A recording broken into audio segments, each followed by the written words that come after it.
Auto that? Great, thanks.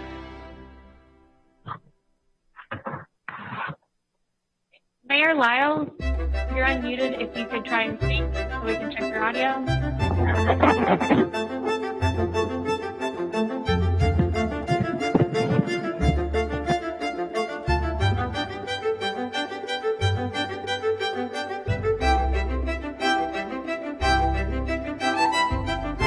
And Mayor, can you try checking your audio?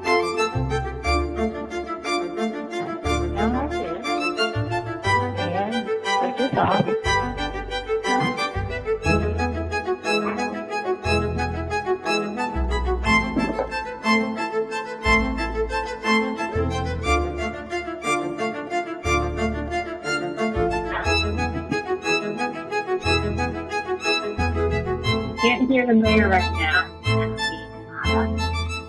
Can you hear me now?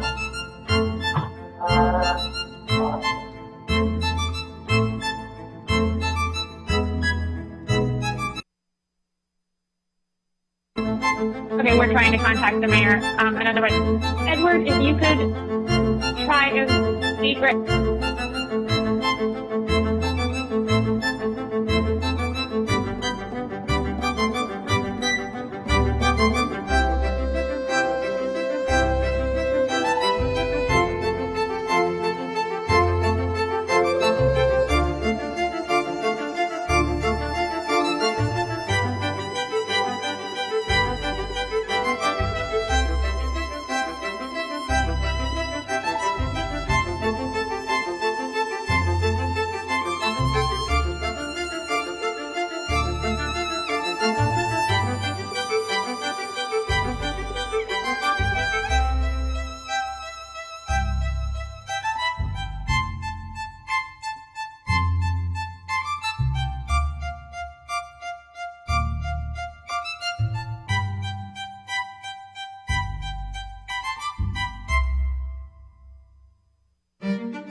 we are waiting for Mayor Gant to join us, I know that Mayor Lyles is on and would like to hear from her.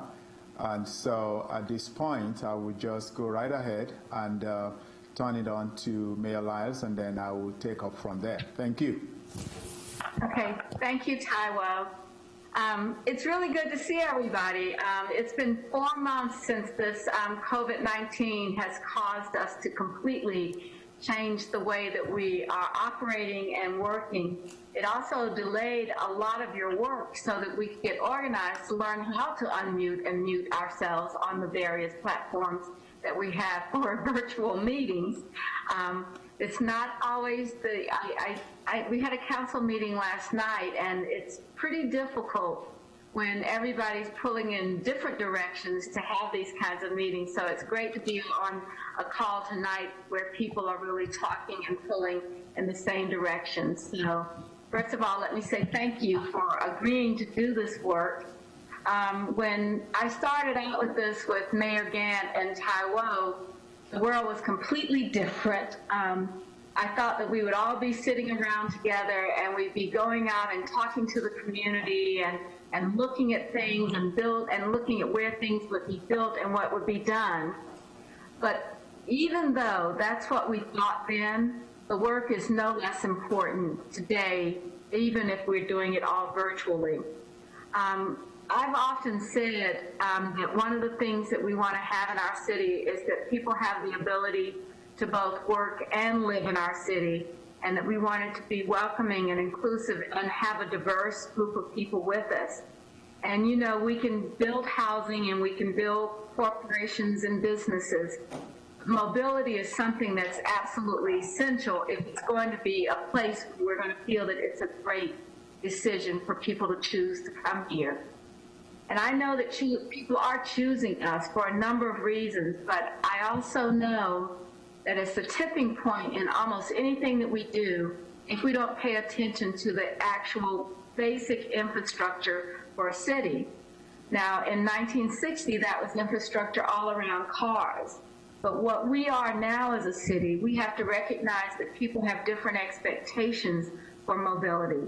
The idea that we want people to be able to walk and bike, that we want people to be able to take transit, and even have cars. I mean, it's okay to have cars. They may be autonomous or self-driving or whatever, but all of these things will contribute to creating the options that people can have. And the options are important. No matter what zip code you live in, no matter where you live in our city, it's important because we want to connect to jobs and we want to connect to home and we want to connect to everything that we want to do in between. So I also know that our city has to change and be different in one respect. As we grow, we are beginning as a community and a city to tackle climate change. We've adopted a plan that is very, very aggressive. We've made purchases of electric buses coming up this year. We're looking at how do we increase the ability for people to walk and bike, and this pandemic has given us a chance to test out just even closing some of our streets. But the reason that we're doing all of this is if we don't do something that's different, make our air cleaner and our environment better, we know that we're contributing to what I would call the demise of a great American city. So what we are doing and what you're doing particularly is so very important. I know that you have plans to work with our community input and you're learning a lot, but we're not starting from scratch. We've done a lot of great work. And what we really need to do is look at these plans and think about how we're going to fund them to achieve this.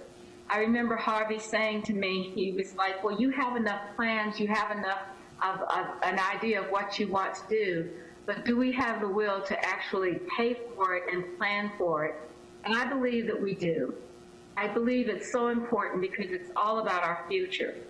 So that's why we invited you, who are brilliant people that care deeply about the city. And we know that if you can build around what can be done, that you can bring more people into the fold and more people into the way that we can build this mobility plan that you're going to be working with.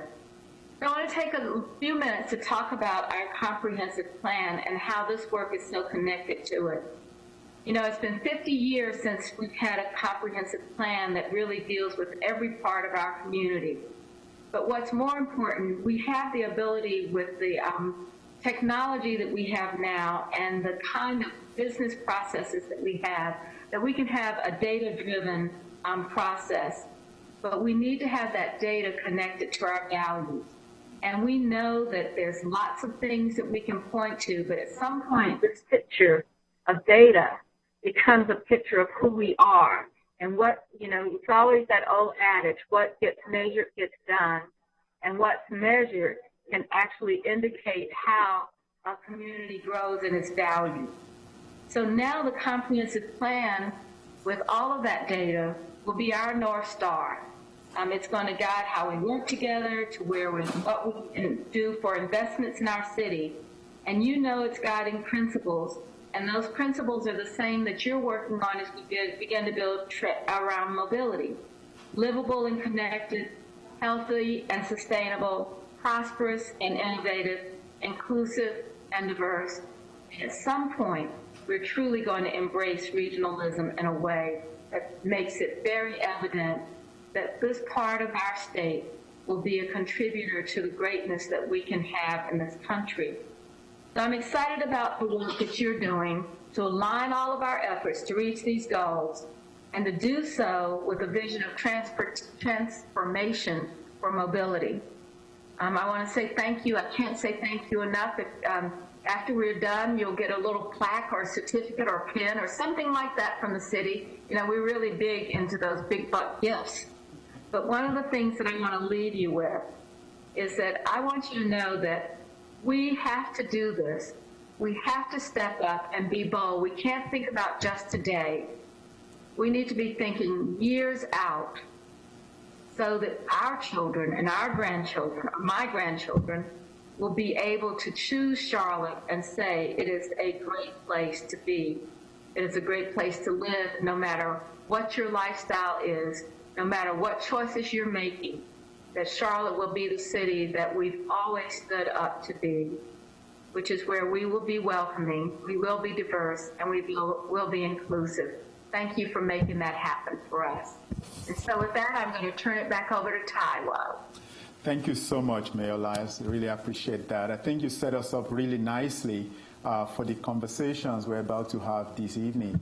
I call it conversations because even though we've got a number of us who will be presenting, we've also created opportunities for us to dialogue, for us to ask questions. And so I know that some of you may have questions based on what Mayor Lyles just shared, but she's just set us up for what we're going to be talking about, starting with plans for walking and biking in Charlotte. But let me quickly say that Scott Corey, who is going to be presenting this to us, is our active transportation coordinator at the city.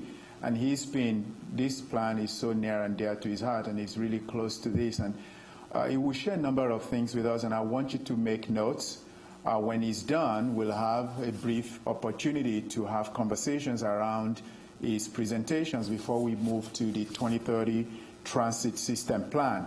And then after we've done with that, we'll have another brief moment, an opportunity to have a conversation around that as well before we dive into those guiding principles.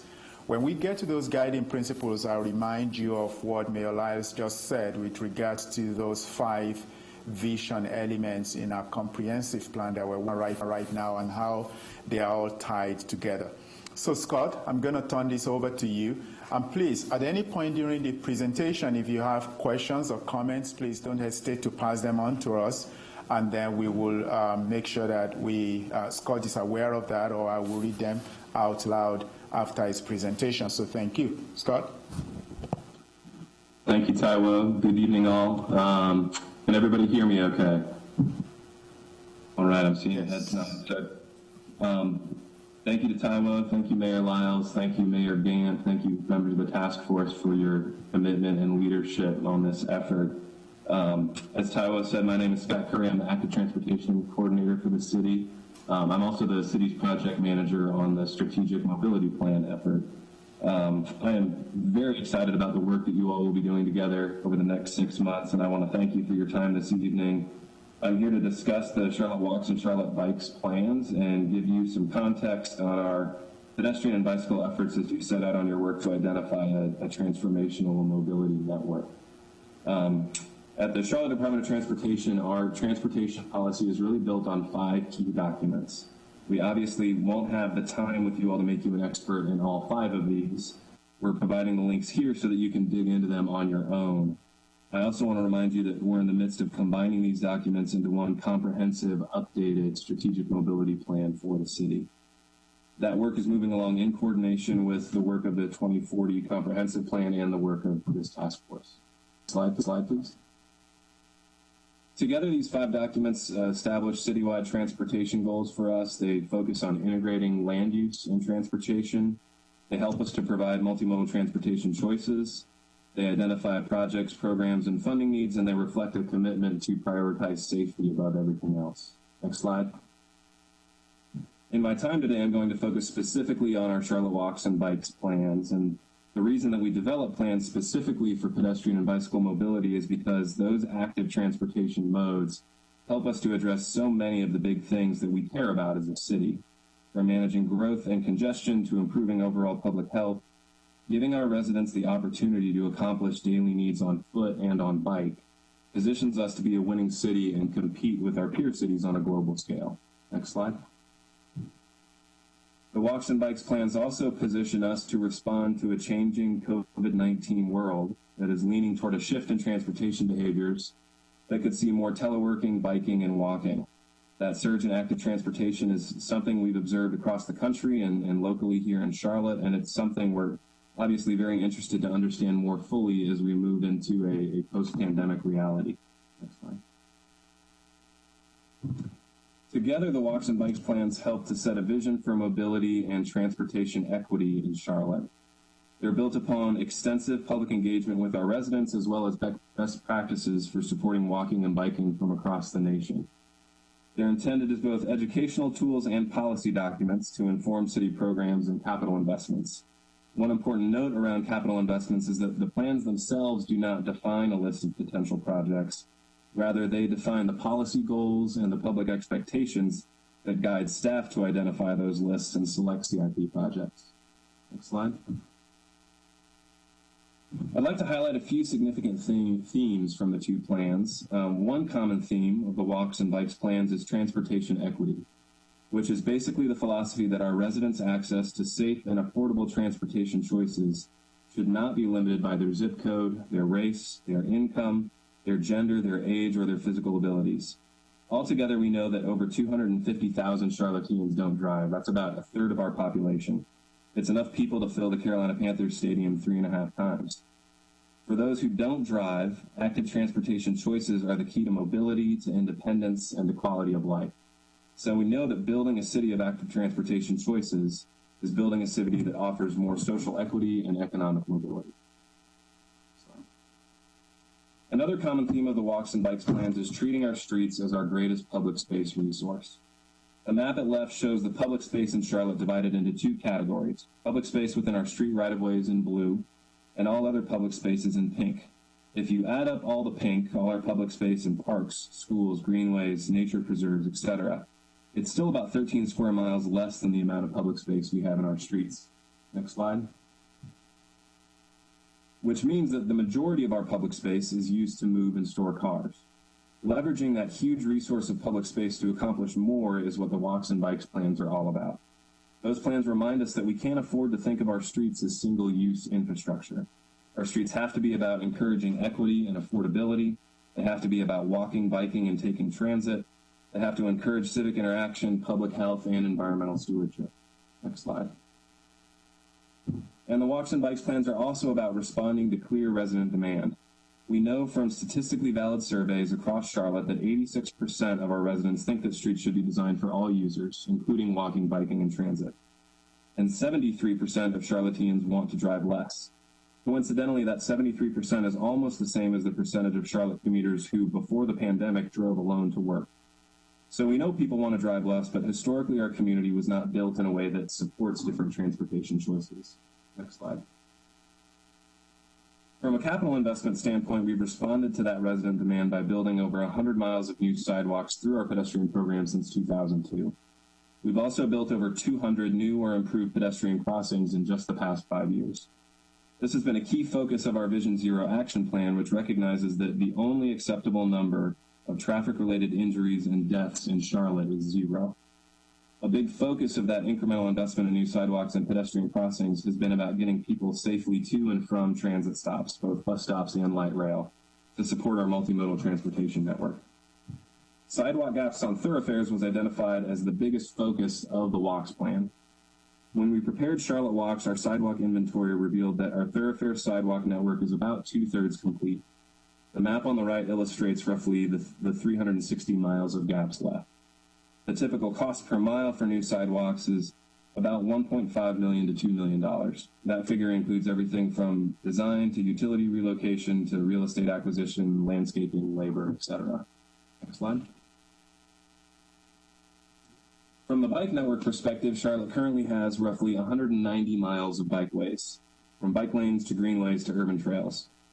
Most of those facilities were built through an opportunistic approach that was focused more on identifying leftover road space than supporting a connected network of comfortable, high-quality facilities.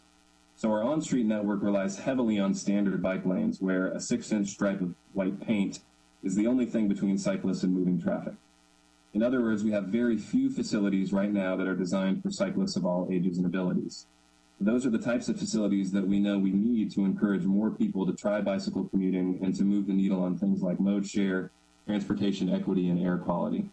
And finally, we currently have 0 continuous bike facilities across Uptown, which is the single most important destination for encouraging more daily bike ridership. Next slide. A big part of the Charlotte Bikes plan was recognizing those challenges and also recognizing that our residents' expectations around bike facility design and construction have shifted a lot in the past 10 years. Our residents are smart, they're vocal, and they've seen how other communities have implemented high-quality bikeways. Those changing expectations have had a major impact on how we're implementing new bike projects. For example, I'm a cyclist, and before the pandemic, I was biking into the office every day. I've gotten to a point where I'm pretty comfortable riding in a standard bike lane or even in shared traffic. What Charlotte Bikes recognized is that we shouldn't be designing our bike network for people like me. We should be designing the bike network for folks like this little guy in the picture on the right. We should be designing it so that an 8-year-old or an 80-year-old is safe and comfortable riding on our bikeways, and if we do that, we know our bike network will work for everybody. And again, a key focus of recent bike projects has been extending the reach of our transit corridors and supporting bike-to-bus or bike-to-rail transportation options. I know we have members of the city's Bike Advisory Committee listening into the meeting tonight, so I'd like to thank them for their guidance and encouragement in pursuing important new bike infrastructure projects. One final thing that I want to address on this slide, since I showed the typical cost per mile for sidewalks, is that the typical cost per mile for an all ages and abilities bike facility varies widely. For example, we have a project in construction now that's an all ages and abilities facility. It's a critical link in our greenway network. It's a complicated construction project in a narrow stream corridor with some major real estate and construction implications. The cost per mile on that project is over $16 million. We have another recently completed project with a all ages and abilities bike facility with a rough cost per mile of $300,000. That project was able to take advantage of some street repaving. It's also within an existing roadway right-of-way. So the reason we haven't quoted a typical per mile cost for an all ages and abilities bike facility is because there really isn't a typical cost per se. It varies significantly depending on the specific type of bike facility, where it's located in the adjacent land use and construction context. Next slide. We do our best to coordinate the city's ped and bike investment with Mecklenburg County's greenway investment so that we can leverage our really great emerging greenway network. This map shows existing and funded greenway corridors within the city of green lines. And in just a moment, when we flip to the next slide, you'll see all of the city's ped bike projects that are within a quarter mile to those greenway corridors pop up in blue and purple. Next slide. There are almost 70 of those active city pedestrian and bike investment projects, and they help us to leverage our existing and planned greenway corridors as alternative commuting options. The 26-mile Cross Charlotte Trail project has been a key part of that coordination with the county's greenway system over the past 5 years. Next slide. We also know that building walking and biking infrastructure gives us a great return on investment. On the plus side of the ledger, studies have demonstrated that a $1 million investment in walking and biking creates 12 jobs. That's more than any other mode of transportation. And for every $1 spent on trails for walking and biking, $3 of community health benefits are generated. Earlier this year, the Transportation Research and Education Center conducted a study of bike corridors in 6 of our peer cities. The study showed that adding bike infrastructure boosts a neighborhood's economic vitality, and even in cases where a motor vehicle travel lane or a parking lane is replaced by a bikeway, food sales and employment tended to go up. One emblematic example of that bike boost here in Charlotte is the Midtown section of the Little Sugar Creek Greenway. The private development around that section of the Cross Charlotte Trail has been over 6 times the initial public investment, creating a huge new property tax base in the area. On the negative side of the ledger, we know from our own studies that the average household cost of driving in Charlotte is $15,700 per year, which is beyond the means of many in our community. We also know from decades of research that widening roads and building more vehicular capacity is not an effective growth management strategy because it just induces more people to drive. 90% of new urban roadways are overwhelmed with new vehicular congestion within 5 years of their completion because of this well-documented phenomenon called induced demand. Next slide. Even if widening roads actually work to help manage congestion, it would still be a poor growth management strategy because it results in some pretty awful places for people. The best places in our city, the places that we brag about and show off to our friends, tend to be the most walkable, the most human-scaled, and often the most congested. We tend to have a negative view of congestion, but we often forget that congestion is an indication of human-scale design and economic success. It also means that cars are moving more slowly, which is a great thing for pedestrians, for cyclists, and for overall traffic safety. Next slide. And so we can quantify the benefits of investing in transit, walking, and biking in lots of different ways. One useful way for us to think about what all this could accomplish is captured by this question. What would happen if we built a Charlotte of vibrant urban places and active transportation choices that made it possible to take just one less trip by car each day? Not having folks give up their cars, but just take one less trip by car each day. Next slide. We use that question as the basis for a local study that was conducted in concert with the Walks and Bikes plans, and here are some of the outcomes that we found. We have about 500,000 fewer cars on our city streets every day. Collectively, we'd save about $1.3 billion every year in fuel costs, vehicular maintenance, and time spent in traffic. That's about $4,200 per household. We'd improve our air quality. We'd all have more time to spend outside of our cars, so we'd be healthier, more productive, and we'd have fewer traffic deaths. Those are the types of transformational results that investing in our ped bike network can achieve for our residents, and that's what the Walks and Bikes plans point us toward. So with that, I'd like to thank you all again for your time, and I'll turn it back over to Ty Well. Thank you. Thank you, Scott. Lots of information to process and to digest. So anyone with questions or comments, let's spend a few minutes on that before we move on to the transit, the discussion around transit planning.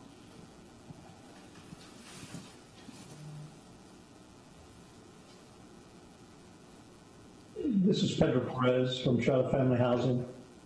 My question is that obviously if we're going to encourage more bike use, we also need to provide stations where bikers can secure their bikes in a way that prevents them from being damaged or do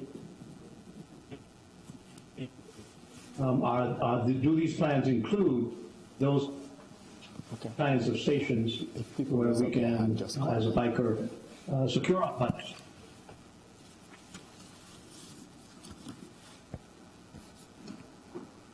So, Scott, I don't know if I know that there's a conversation around not just providing bike lanes, but also the associated facilities or infrastructure with that, but I don't know if you want to respond to that now or wait for Nick also has his hand up, so let's wait for Nick to ask his question or make his comment, and then I'll ask you, Scott, to respond to both.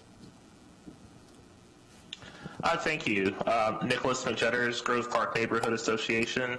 One question I had is, do we intend to include electric scooter mobility as part of the bike plan at all? Thank you. Okay. So, Scott, do you want to respond to both? But I see William also has a comment or question, so please, William. Yes, Scott. So, and appreciate the presentation. One thing that I see and I notice in a lot of Can you, William, can you lean closer so we Yes. can hear you better? yes, is that better? Yes, that's better. Okay, I'm sorry. And thank you, Scott, for the presentation. One of the things that just pops out to me as a resident in the Northwest Corridor off of Batesville Road is looking at the maps. There's a clear gap in the Crescent area, in the at-risk areas that arguably need this type of connectivity in a very, very desperate way as we transform our city. And so I guess my question to you would be, how are we pivoting at this time to include areas within the Crescent? Okay. So, Scott, I'm going to ask you to respond to those three. So, one, I think Pedro is really more of a comment with regards to a biking infrastructure. Nick had a question with regards to his scooters and how are we considering those in association with our bike plan. And William is really talking about the issue of inequity in distribution. So I'll ask you maybe in one or two sentences how you could respond to all those. Sure thing. Thank you all for the questions. Pedro, I heard your question about the bike parking, and that's absolutely a part of the plan. There is language within the Charlotte Bikes plan that talks about providing different levels of accommodation for bike parking, and especially bike parking around our higher frequency service transit stops. And that's all about the bike to transit transportation corridors that we are trying to support. Nick, your question about e-scooters is right on point. We know from experience in other cities and our own experience here in Charlotte that the best place for e-scooters to be is in bike lanes. That seems to be where the speeds match the best with our existing users. And so we are very much thinking about the expansion of our bike network with e-scooters and e-bikes in mind. And then, Will, great to see you and hear from you. The question about the Crescent is right on point with what I was talking about with transportation equity. That is something that we know needs to be a major focus of the strategic mobility plan. We know that transportation costs are a significant percentage of household living expenses for folks. And so if we can provide more transportation options that makes transportation more affordable for folks, especially folks in the Crescent, then we'll be hitting part of that transportation equity conversation. So thank you for that question. Thank you. I think we'll take one or two more. Jim has a question. Sure, thanks. Thank you, Scott, for the presentation as well. One of the things that jumped out at me that I didn't anticipate was the comment about economic development and increasing the tax base that helped offset some of the costs to do that. And I'm curious to know a little bit more about how something like that could be used to, everything we're looking at here has a significant cost to it, and B, just the other positives for the community and economic development as far as job creation and those types of things. I'm curious to know how that potentially plays into this, and if it only affects investment from businesses in certain areas or types of bike lanes or anything like that.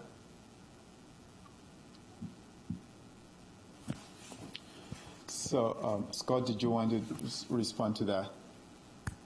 Yes, Jim, thanks for the question. So I'm assuming folks have heard of transit-oriented development, a relatively recent area of study in urban planning has been trails-oriented development, which is a very similar idea that investment in urban trails for walking and biking can really help build tax base and economic development. And there have been a lot of our peer cities that have seen some pretty significant success with that approach. I am not an expert in tax increment grants or tax increment financing. I am aware that other cities have used approaches like that to help offset the costs of infrastructure investment in ped and bike infrastructure. But if the task force wanted more detail on that specific type of approach, I think we'd have to circle up and figure out the best way to give you someone who can speak more intelligently to that. Yes, I think maybe we can learn from what Atlanta did with their Beltline. I think they financed it through not necessarily TIG, but something close enough to tax increment financing. So that may be an example that we bring up in the future.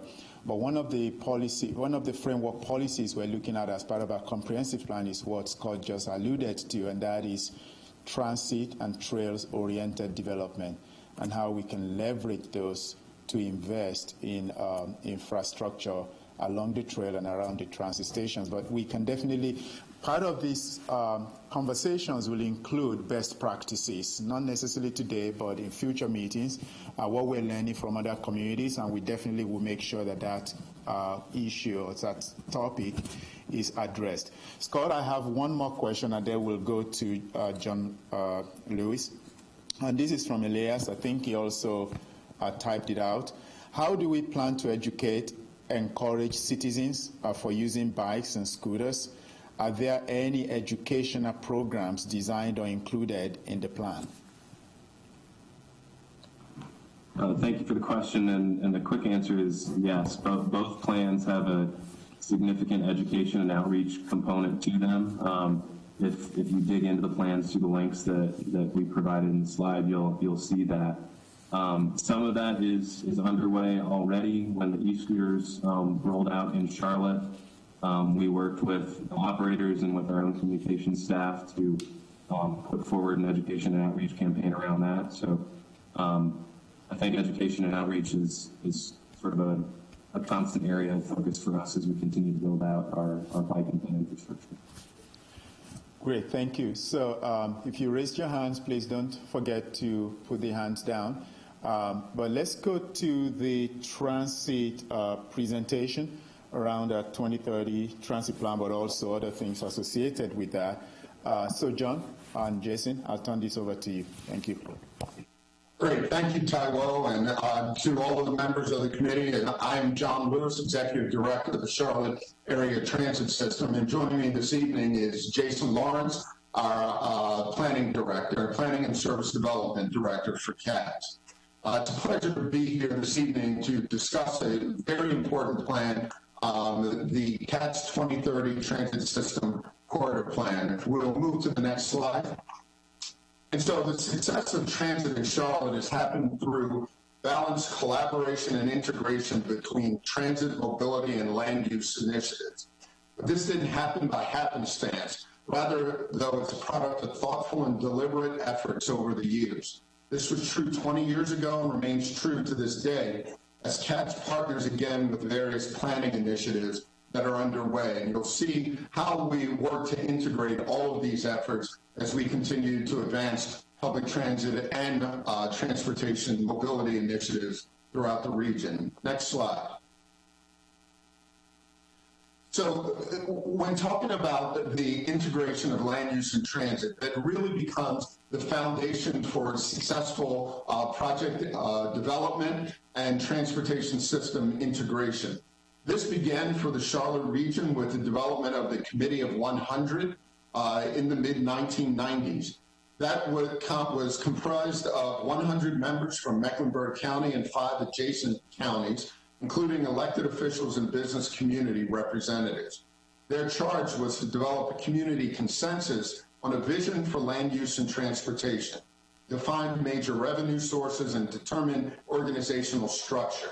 This plan, as you'll see in the slide, affectionately became known as the Centers, Quarters, and Wedges Plan. Out of that Committee of 100 recommendation, a Committee of 10 really was formed to focus on the implementation. That committee was comprised of the chairs of the Committee of 100, 2 Charlotte City Council members, and area representatives from NCDOT, and several key business leaders. And its charge was to review and reaffirm or revise the recommendations of the Committee of 100 and determine which recommendations are most feasible to develop a strategy for implementation. And then their work laid the groundwork for the half-cent sales tax enabling legislation. Next slide. So as we look towards the integration of transit and land use, the centers, corridors, and wedges plan was about how we grow, and then the transit plan was about how we connect those centers and wedges through mobility corridors.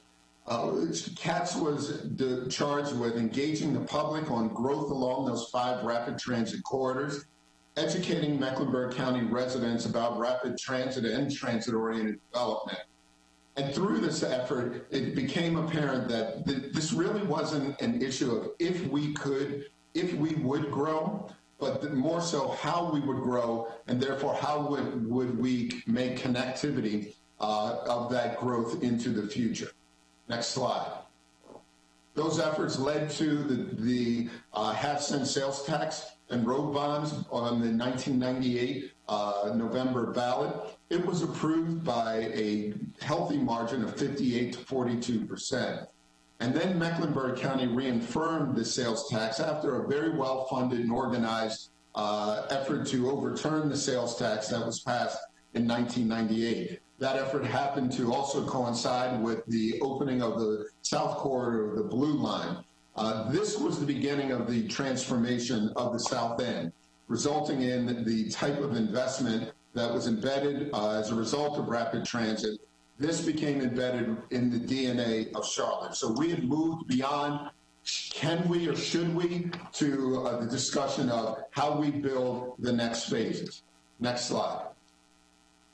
Because of the success of the 1998 sales tax initiative, CATS was able to greatly increase bus service and transit amenities throughout the region, leverage the sales tax for federal programs, and attain the full funding grant agreement for the South Corridor of the Blue Line, and create places that attracted talent and jobs.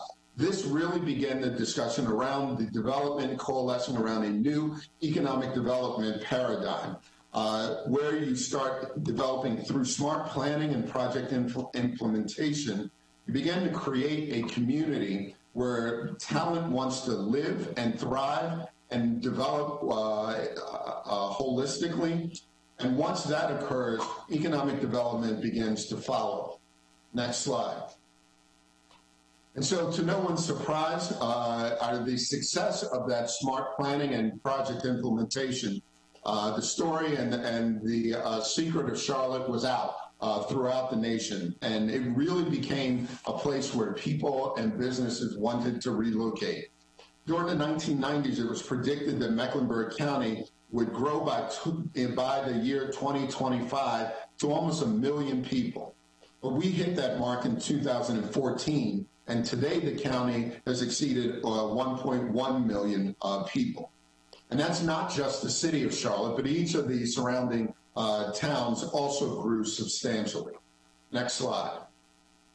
When I arrived here in 2015, I remember looking out my window to the I-277 corridor, 277 corridor, and really began to focus on that left-hand slide of the Stonewall corridor in uptown Charlotte. At that point, you saw dirt mounds, surface parking lots, and areas where the equipment centering for the highway projects of 277 was located. And just in 3 years, from 2015 to 2018, that entire corridor developed literally before my eyes into one of the most, if not the most, dense and successful transit-oriented developments within the region. And you'll see the rapid change in the corridor on the right-hand side of that slide.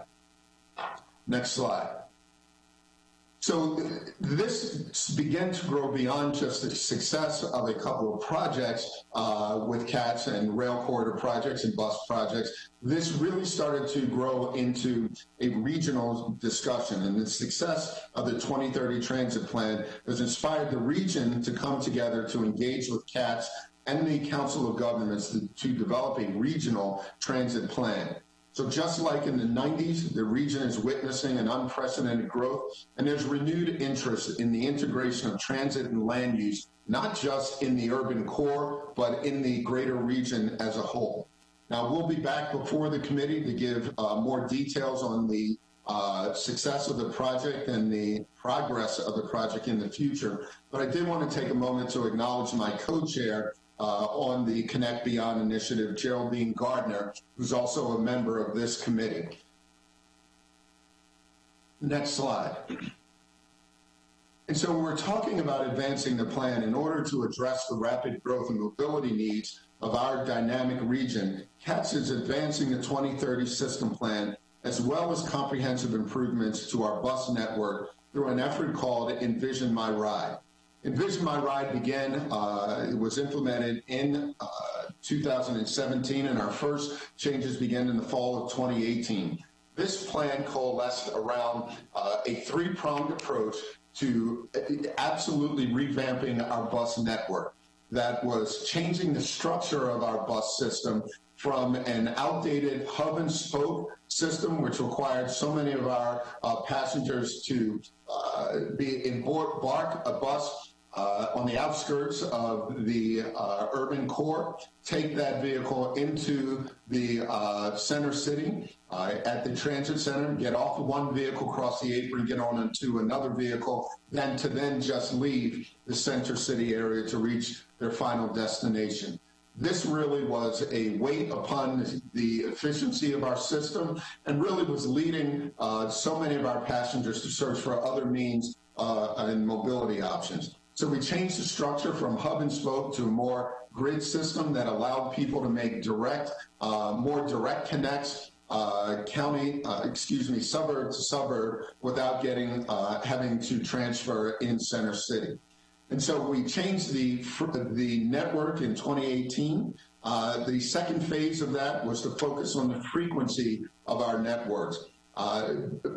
Before this effort, almost half, less than half of our overall bus routes were on a frequency of greater than 30 minutes. That means there was 30 minutes or 45 minutes or even an hour in some cases between bus number 1 and bus number 2 along the corridor. So you can imagine if you missed a bus and had to wait 30, 45, or 60 minutes before the next bus came, that really was an issue for the efficiency of our network. And so we're working with our funding partners to increase frequency. Our goal is that no bus route in our system would operate on greater than 30 minutes, and most of our bus routes would be on a 15-minute or less frequency.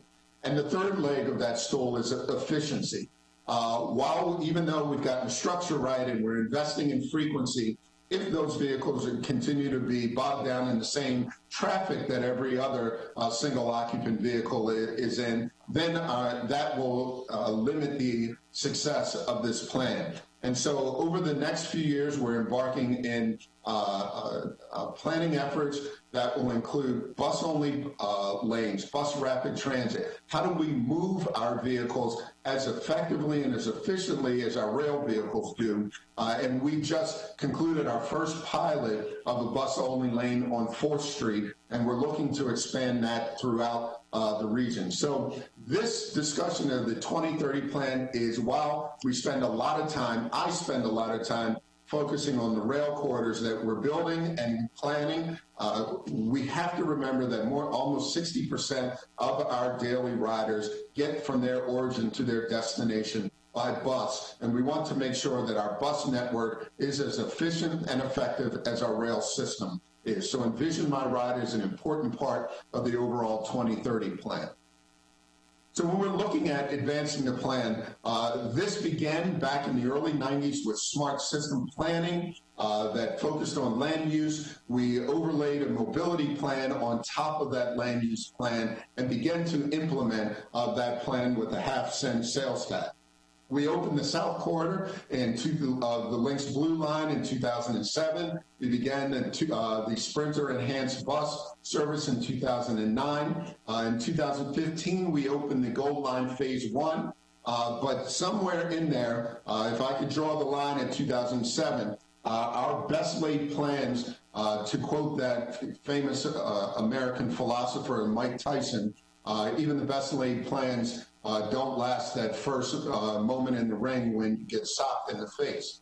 And the downturn in the economy in 2008 really turned this plan upside down. We had the ability to advance through the blue line, but the loss in sales tax revenue associated with the downturn in the economy led us to a point where we are now, where the current half-cent sales tax is not sufficient to continue to move the plan forward beyond the blue line. And so with that, I'm going to turn to Jason Lawrence, our Planning and Service Development Director, and he's going to go into a little more detail of the rest of our corridors. Thank you. Thank you, John. And thank you all, the task force, and the opportunity to talk to you today about our exciting proposals on all of our transit system plans. But before I go into the projects, I want to take a moment to talk about guiding principles that has directed our planning efforts over the past couple of years to help us understand what are the priorities to advance in these projects, because it isn't just a light rail project or a bus rapid transit project. It's about land use and mobility. And so we, using these guiding principles to help us with our efforts to establish reliable transit to connect the region, enhance quality of life, and strengthen access to opportunities, using transit to influence and shape growth while reflecting community character, and really importantly, how do we increase mobility through each corridor in effective transit investments? Next slide. And as John mentioned, the Lynx Blue Line, our successful light rail project that has been implemented in 2 phases in 2007 and 2018, stretches from I-485 and South Boulevard in South Charlotte all the way to the campus of UNC Charlotte in northeast of our city. 19 miles and very successful programs we can see today with things like the rail trail and all the development that's along that corridor. Next slide. CityLink's Gold Line, our modern streetcar, built in phases. Phase 1, 2015. The second phase of that will be complete in 2020. And when complete, we'll have 4 miles of modern streetcar from John C. Smith University at Beatty's-Ford Road through Uptown, all the way to East Charlotte, connecting the Elizabeth and Plaza Midwood communities there. And as you can see on the screen, we will have a modern streetcar vehicle that will replace the historic replica trolley that we had operating on phase 1 of that streetcar service. Next slide. But that's not it. The whole Gold Line project will go from Rosa Parks Community Transit Center in Beatty's-Ford Road all the way to the Eastland Community Transit Center just off of Central Avenue. And those plans are developed up to 30%, and we are continuing to advance that design to develop a phase 3 project to build out the CityLink's Gold Line project. Next slide.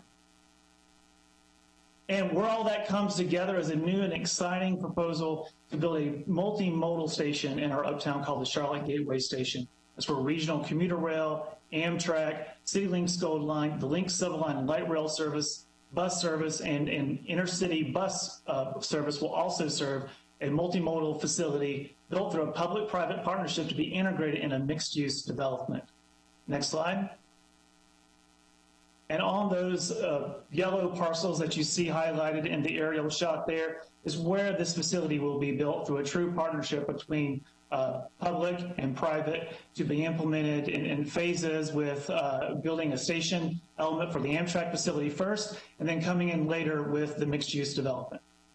Next slide. So those are the projects that are either in design or under construction. And as John said, we are advancing the rest of our plan, the other 3 corridors and bus improvements in the 2030 plan to complete this vision. And we are starting to have new conversations with the public about transit priorities, including more value-based conversations with our constituency and stakeholders, and expanding that dialogue regionally. And what's more important now is as we see more, it's not just about building light rail, it's not just about access to transit, it's about access to affordable housing, healthcare, and economic mobility. All of those are going to be critical elements to the success of our next generation of transit projects. Next slide. And how do we develop those priorities, those guiding principles? It was from engaging with the public, and we've been doing that in earnest over the past 5 years to create a culture of ownership, respecting each community's history, met directly with community leadership, and connected values to our message and goals, and built intentional and transactional relationships with all of our community to understand what is our transit priority. Next slide. And we discovered that it can't be a one-off project. It can't be just a bus project. It can't just be a light rail, that we need to advance on all fronts. And that is what we're doing and starting in 2020, is to advance this vision all at once by having a three-pronged effort for the Link Silver Line through a design, a transit-oriented development, and rail trail study, an Envision My Ride bus priority study, and implementing a bus rapid transit study to the north that is all kind of, in an umbrella sense, connected to the Connect Beyond Regional Transit Plan. Next slide. And what's important to understand how we circle back to our guiding principles is that how can we leverage transit to support our communities to improve mobility, to encourage transit supportive development, enhance community identity, and expand opportunities. And each of these projects will seek to do that. Next slide. And as John stated, with the importance and the majority of our passengers are using bus every single day, either to begin their trip or as a part of their trip, we are developing a program called a bus priority study to build upon the success of the 4th Street bus bike lane effort to build out more of those facilities throughout our system, to have bus-only lanes, signal priority, improve transit amenities, and develop a mobility hub program to get at how do we build these facilities that are not just bus stops or park and rides, but how can we do more things around mobility in coordinating with bike, coordinating with e-scooter, and all the other types of new to emerging technologies. Next slide. And as a part of that effort is understanding how do we adapt? How do we adapt in the current COVID environment? How do we adapt in this new technology and shared mobility? And how do we bring micro mobility and on-demand transit services to our bus planning? And the slide there is showing you a detail of how transit can do things very well with providing line service along major corridors. But how do we do that first and last mile integration with all these new micro mobility trends that are in front of us today? Next slide. And it'll be important as a part of that to have integrated first last mile applications, mobility hubs to accommodate multiple service needs, and a future ready system that is adaptable to all of the changing technology in front of us today. Next slide.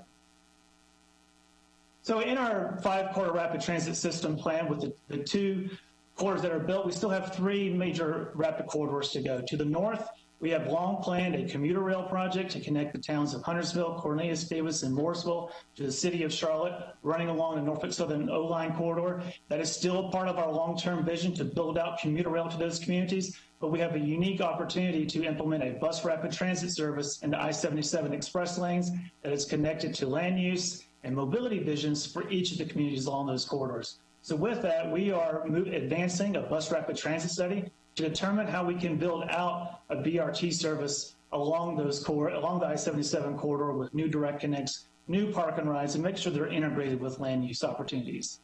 Next slide.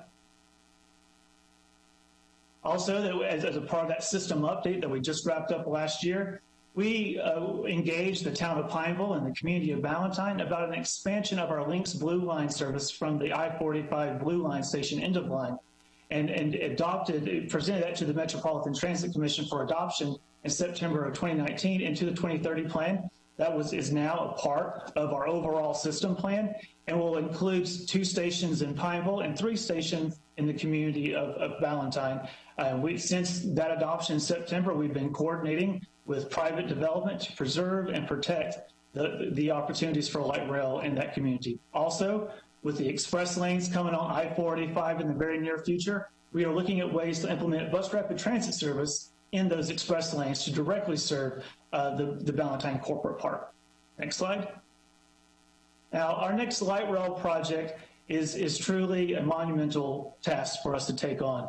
It crosses 3 counties, 5 jurisdictions, 2 metropolitan planning organizations, and it's called the Link Silver Line Light Rail Project. It was adopted in 2 phases. In 2016, it was adopted from the uptown Charlotte to the town of Matthews, traveling along the side of Independence Boulevard into Monroe Road into downtown Matthews. And in 2019, that vision was extended through uptown Charlotte to Wilkinson Boulevard to Charlotte Douglas International Airport, crossing the Catawba River into the city of Belmont.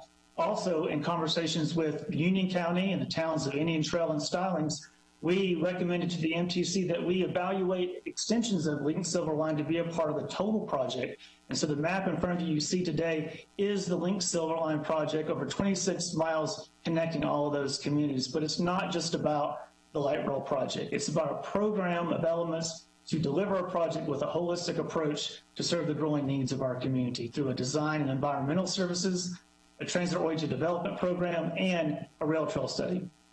Next slide. And how will we achieve that holistic approach? Well, one is talk to each other, talk to all the different communities and stakeholders throughout the project area, coordinating with the Charlotte 2040 plan, strategic mobility plan, the Connect Beyond effort, all of the NCDOT projects along the corridor, and coordinating with our partners in Gaston and Union County and the town of Matthews, so we can have one vision to grow together. Next slide. And so you may ask, if you've been involved with transit planning over the years, why do we need to refine the Silver Line alignment?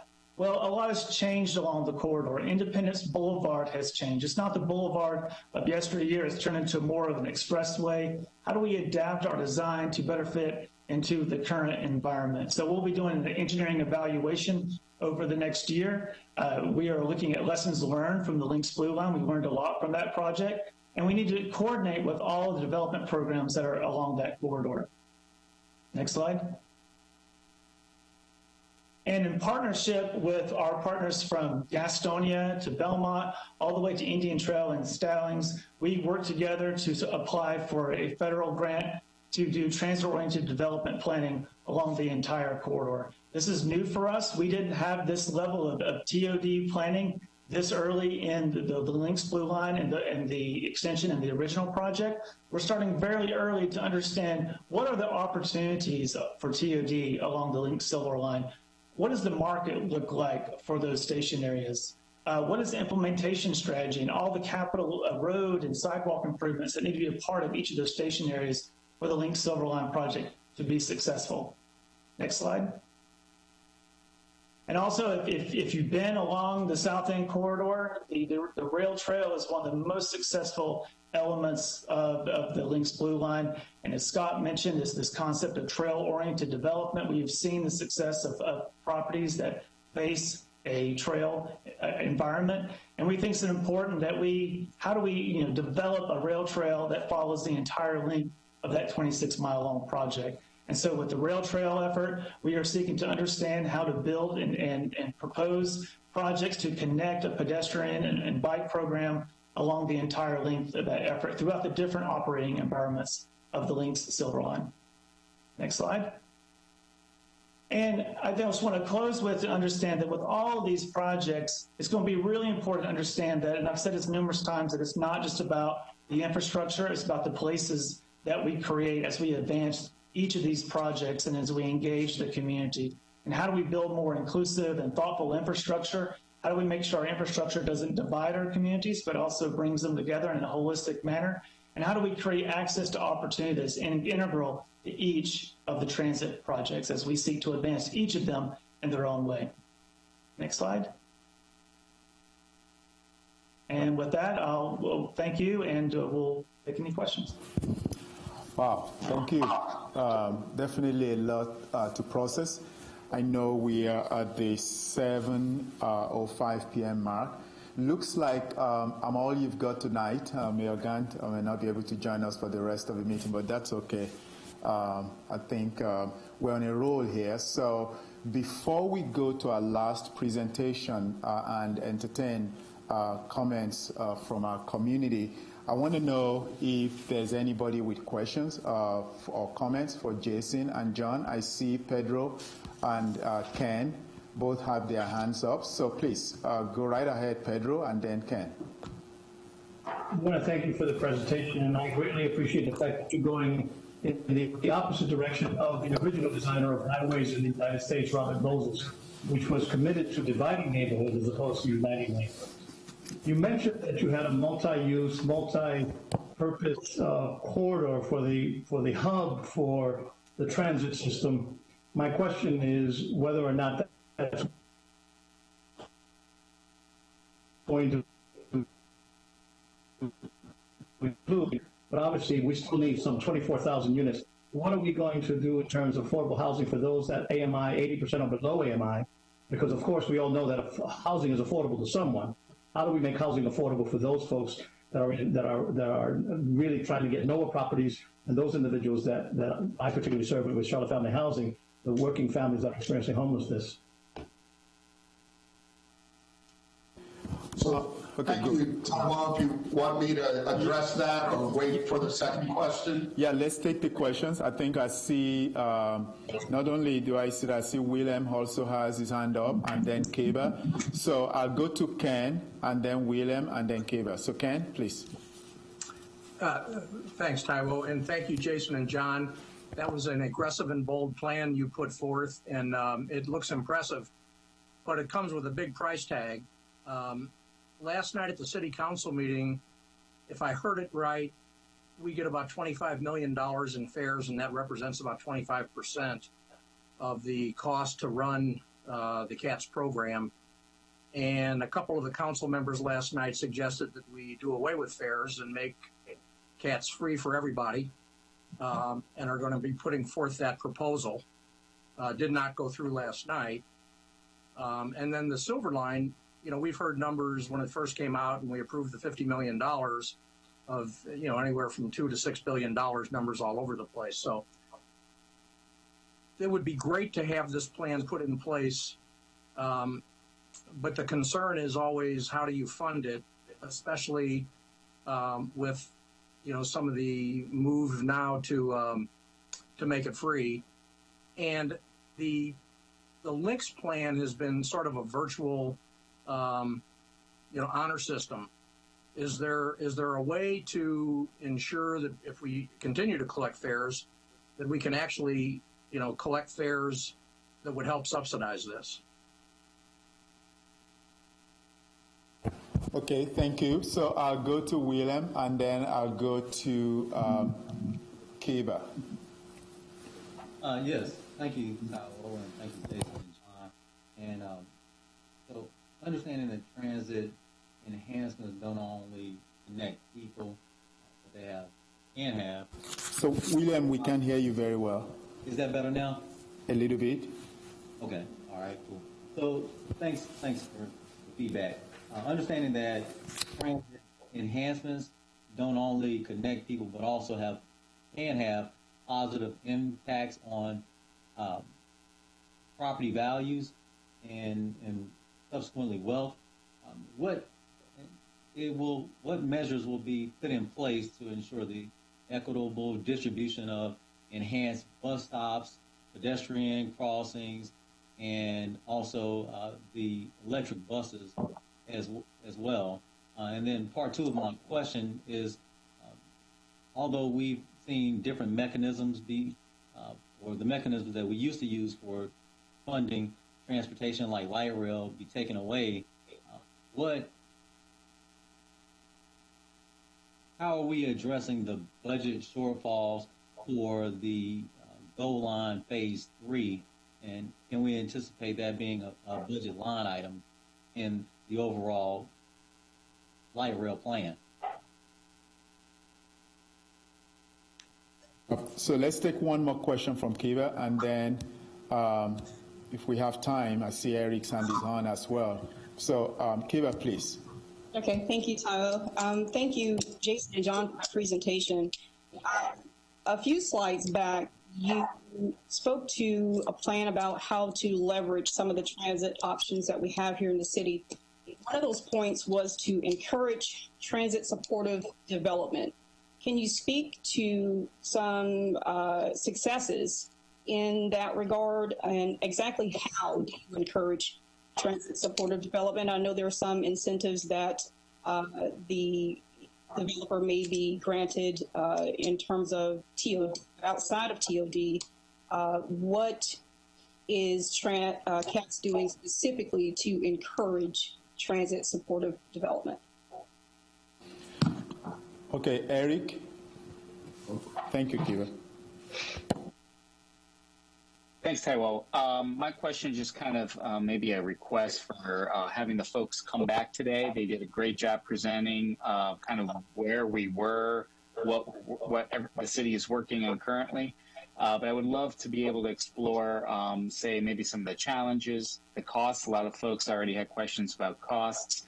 And then maybe where we go forward with relationship to the bigger picture, like comparing ourselves to other cities. Are we at the first mile marker of the 26-mile marathon, or where we are in relationship to transit, rapid transit, and then of course the bikes and walks program? I'd love to be able to get more details on that so we can move on from there. Thank you. Thank you. So before John responds, I'll say that all of the presentations will be on the Charlotte Moves Task Force website. So you have the opportunity to go back, review them, ask questions. But that is part of the charge of this task force is, you're hearing all of these things. How do we turn them into reality? Because for the most part, a lot of these are on paper right now, but you are the ones that Mayor Lyles has charged with coming up with ideas in answering Ken's question, in answering Eric's question, as to how do we, at the end of the day, you're going to deliver something to Mayor Lyles and the council that says this is the vision, this is how we turn it around into reality. So having said that, I know that our next presentation will address some of that, so I'll let John answer all those questions in 5 minutes. Thank you. Great. I will do my best. And so as I heard the questions, the questions surrounding how we're going to integrate affordable housing into the planning process, question surrounding the cost of the projects and CAT's current funding composition, considering other discussions about making CAT's fare free, and then what is the planning and development phase of how we're going to deliver these projects. There was a question about the amenities surrounding our plan, e-buses, and how we're going to integrate, or if we're going to integrate Gold Line Phase 3 into the plan. And then there was a question on how we're going to incentivize or work to integrate transit-oriented development. I'm going to have Jason answer that, but I'm going to begin with the first couple. And so one of the lessons that we learned very quickly as we developed the South Corridor of the Blue Line and opening the Blue Line extension in 2018 was that we needed to do more than just allow the market to determine what gets built along those corridors, and particularly at our stations. Now, do not misunderstand. The South Corridor has been a fantastic success with almost $3 billion in new development along the South Corridor. And since the opening of the Blue Line extension, we've got over $800 million of new development, either in plant that has opened or in planning and permitting or under construction now. But what we missed the mark on was affordable housing. And so what we learned is we could not allow the market to just develop on its own along that, even though there is a great deal of interest in economic development along our corridors. And so as Jason mentioned, we started very early with integrating not just the mobility options of how we're going to build the Silver Line, but we're also including the rail trail planning at the beginning.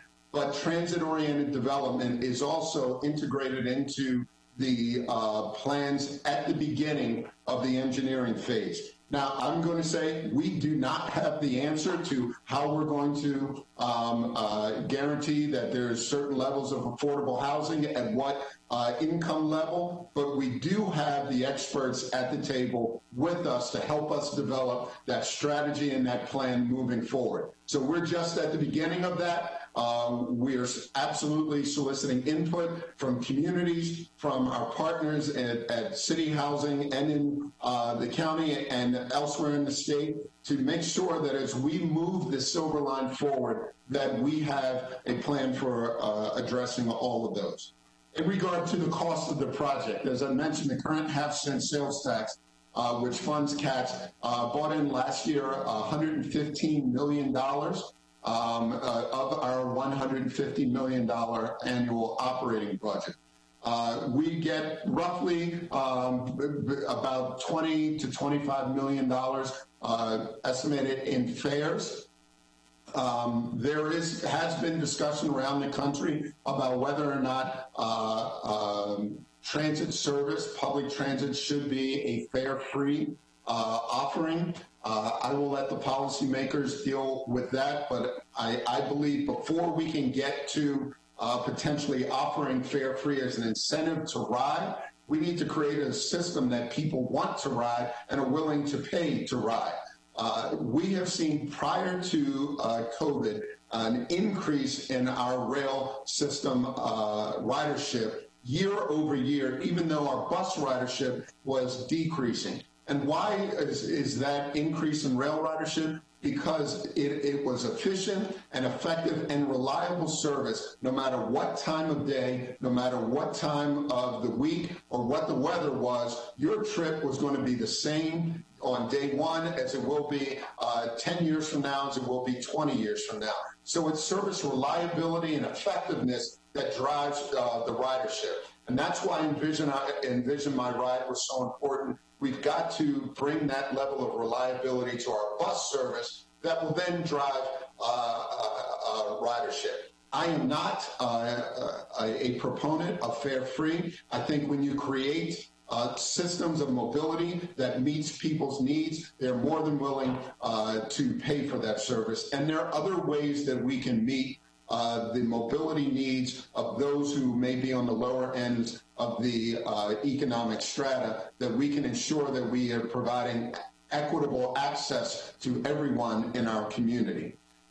Fare payment, our light rail system is fare-free. When you make the decision to build above ground rather than building subways, you cannot protect the system on a light rail system, encapsulating it so that there are gates and other ways to ensure that everyone pays a fare. And so all light rail systems nationwide are on an honor system. But one thing that we've seen is that the vast majority of our riders want to pay for the system that they're utilizing. Where we missed the mark was our ticket vending machines were old and outdated. And what was happening is you're at the ticket vending machine, you want to pay your fare, you can't read it, or it's not taking your card. The train comes up. What are people going to do? Stand and wait? They're going to get on the train. And so we moved forward with our mobile payment system, which is been a wild success. Almost 30% of our light rail riders utilize their cell phone to pay for tickets. So what I tell people is that people you don't see going to the ticket vending machine, large number of them have already paid on their cell phones with either day pass, weekly passes, or monthly passes. And when our fare inspectors come up, you see them showing their fare payment. And so we need to make sure we're making it easier for our customers to pay for the system and invest in the systems that they're utilizing. Our amenities program, as Jason mentioned, as we continue to build out our bus system and make sure that it is a bus system that provides connectivity of the future, we're looking at not only the structure of that as we're implementing bus-only lanes and bus rapid transit, but also to ensure we have the amenities that people need, places for e-scooters to dock, places for bicycles to safely dock and be connected to our bus and rail systems. And the amenities, the shelters that our riding passengers need is embedded in this program. Looking at future technologies, e-bus as an example, we just announced we were the recipient of a low-no emissions grant, $6 million from the federal government that will allow us to test 6 buses on our Sprinter route. There are 3 major manufacturers in the U.S. that make electric buses. We're going to buy 2 of each of them, evaluate their performance, and then that will help us develop a plan for transitioning our entire fleet. And so we're excited about moving that plan forward. In regard to Gold Line Phase 3, real quickly, the Gold Line was embedded in our original 2030 system plan. The leaders, elected leadership of Charlotte, have decided that when you looked at the priorities and the the listing of that. The Gold Line would have been one of the last corridors to be built. And so the city took that out of the CATS program and has paid for phase 1 and phase 2. CATS operates and maintains that, but that is a city-funded project. We're working with the city to advance phase 3, and if we are successful in developing a funding plan that will meet the 2030 plan, I would envision the Gold Line phase 3 coming back into CATS and be funded and paid for under the sales tax program. But right now, it is a separate city-funded program. I'm going to turn to Jason to answer the transit-oriented development questions. Thank you. Thank you, John. I'll be really quick. I think the question was, how do we encourage and incentivize TOD development? And I think that one of the most important things is that we continue the vision that was set forth over 20 years ago of integrating transit and land use. And I think as we look at what happened on the Blue Line, that works, but we got to go back and make sure that all the things that maybe we weren't as intentional about with affordable housing and all the other elements that go with that. And I think that, coordinating, advancing the Silver Line, doing the TOD planning up front, working with the city of Charlotte and the planning department and Charlotte DOT to make sure that we're coordinating our planning together.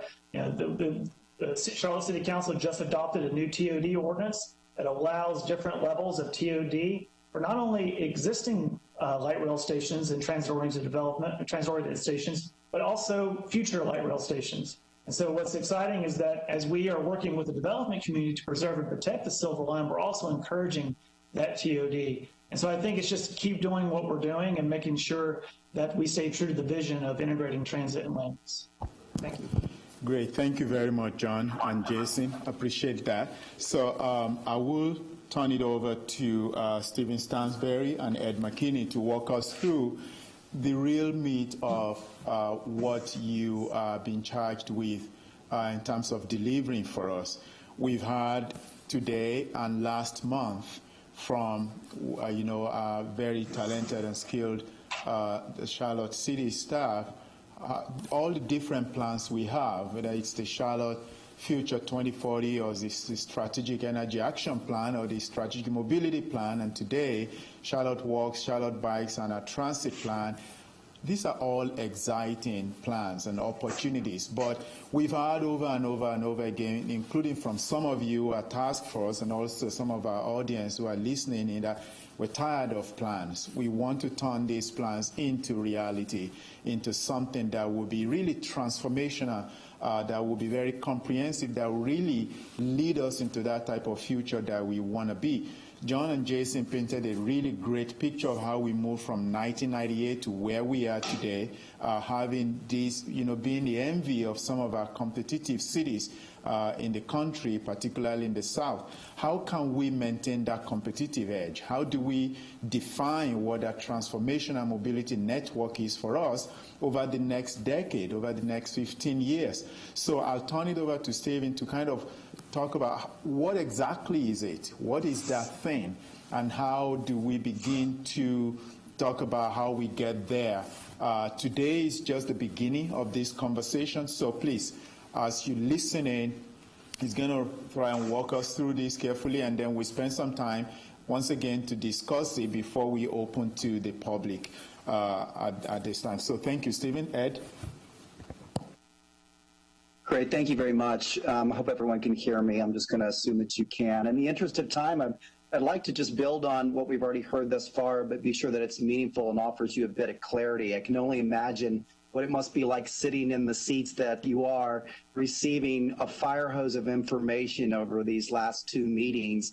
I'd really like to open with, it's great to hear Mayor Lyles introduce really a new way to consider transportation investments in Charlotte. She's essentially recommending that we embrace principles resulting from the current comprehensive planning process that's quickly approaching about a year and a half of community engagement. So we should have strong confidence that we're focused in the right areas when we look to these guiding principles for direction. If we allow ourselves really to be motivated by these 5 guiding principles, I think we're essentially embracing the concept of a North Star as she described. And by guiding not just transportation investments, but a variety of city-led initiatives. And that's a really important concept. We know that our work around the country has led us to reveal that when we're very intentional about integrating our efforts, we've got a much greater probability of achieving desired outcomes, including the goals that have already been enumerated tonight, goals related to affordability, access to opportunity, and upward mobility. And we can do so at a much faster pace. And I think that that's key. Just to build on what was just mentioned, we're somewhat tired of planning. We're ready to do something and to be actionable. So many of you have a history of advocating for sustainable transportation. I don't need to give you a primer and what that means. So it's no surprise, though, that some of the key ingredients you should expect as a part of this process should include things like providing high-quality transportation options and adding to that just the experience being exceptional. Because if it's not, we're not likely to see folks embrace those investments in the ways that we might. Next slide. So you may remember that during meeting number 1, seems so long ago already, the concept of developing a strategic mobility plan was introduced. Through that process, I just want to remind everyone that we will be combining a set of plans, projects, programs, policies, and partnerships with the intent of demonstrating how they work in concert to advance our community goals. And I hope that that change isn't lost on anyone. I really think that oftentimes there's so much information that's put out there that we haven't taken the opportunity to pause and really think about what this represents. It's actually a new paradigm for Charlotte. And arguably as a community, I think we've been working to get to this moment for several years.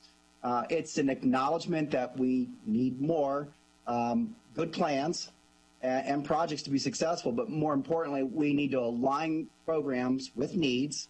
And we also need to modernize public policy to adapt to 21st century environments. And we know that the city is not going to be able to do this alone. I do a lot of this work around the country, and I think it's paramount for us to understand that this is going to require partnerships. And so while we're here to talk about transformational mobility network, we don't want to lose sight of the fact that one of the things you should expect from this process is the creation of a cohesive mobility plan, which at its center will include the work of the task force, this transformational mobility network in particular, and even more importantly, the corresponding strategy to advance it. So let's take a look at the next slide. I don't know about you, but I think it would be difficult if I were charged with responsibility of being a task member, if we kept talking about a transformational network without defining what that really is. So we took a stab at this, and I asked for your permission to embrace imperfection a bit. I'm sure someone could probably wrap a different set of words around it, but I wanted to make an attempt to appeal to the variety of interest represented on the task force. And it's pretty clear that we're going to need a definition in order to be effective in the specified time frame that we add. And so with the briefings you received tonight, I think we can all confirm that there's some really great foundational plans, and the community's been instrumental in shaping plans for walking, biking, and transit in Charlotte. And I want to be very clear that there's really, as a result of that effort, not a need to identify new projects, but there is a need to identify those projects that we believe are mission critical to our success here in Charlotte so that we can elevate their priority, we can devise strategies to advance them sooner rather than later. So let's try this definition on for size. A transformational mobility network could be a network of projects that, when implemented as a system, address the critical mobility needs of Charlotte and the region. And that's helpful maybe to some, but to take it one step further, we've added this additional phrase. But for these projects, Charlotte cannot achieve the desired outcomes that we're responsible for fostering, either through the comprehensive plan or the strategic mobility plan. And I think that that last phrase for me is really helpful, because otherwise we might believe that all projects belong in the transformational mobility network. Now, let's look at the next slide. Another way to think about this is since we already have great plans, one of the acknowledgments that's already been made tonight is we can only advance small portions of those plans in any given year.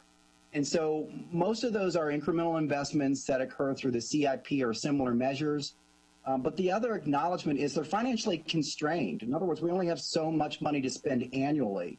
And while each of those investments makes a positive contribution to the network, they're simply insufficient to overcome significant hurdles or to take on things that are much larger in scale. Simply stated, they're incremental and they're not likely to result in any grand transformations. And in fact, we oftentimes joke in planning that some of our work moves at the pace of geologic time. And that's not something you witness. Sometimes you don't even fully appreciate that you're experiencing it in the moment. So what we're talking about, if we look at the next slide, is something that's obviously much more profound. And it's an acknowledgement that there are moments in time when there's a need for systemic levels of investment due to increased needs or changing needs. And I think many would argue that we're experiencing that type of change at this moment in time. And when we make these types of investments, it has the potential to be something that is felt now rather than decades later. And while we'll see the influence of it decades later, it's something that people can see the immediacy of as we incrementally adopt and advance those projects that we deem to be transformational. And we really need only to look to the efforts of the past as great examples where we've achieved this. You can see on the graph here what that leap might look like, but we can add an example of the things that have already been mentioned tonight. Back in 1998, with the advancement of our first light rail lines, and I think more recently, things that allowed us to implement for the first time a cross-Charlotte trail, something that was nothing more than a vision prior to that. And so my last slide kind of acknowledges that if the definition's helpful, offering you some likely characteristics is probably going to help bring full circle of understanding when we think about what the transformative mobility network needs to be. And so here again, after listening tonight, you probably sense that there's a lot of enthusiasm about projects in our existing plans.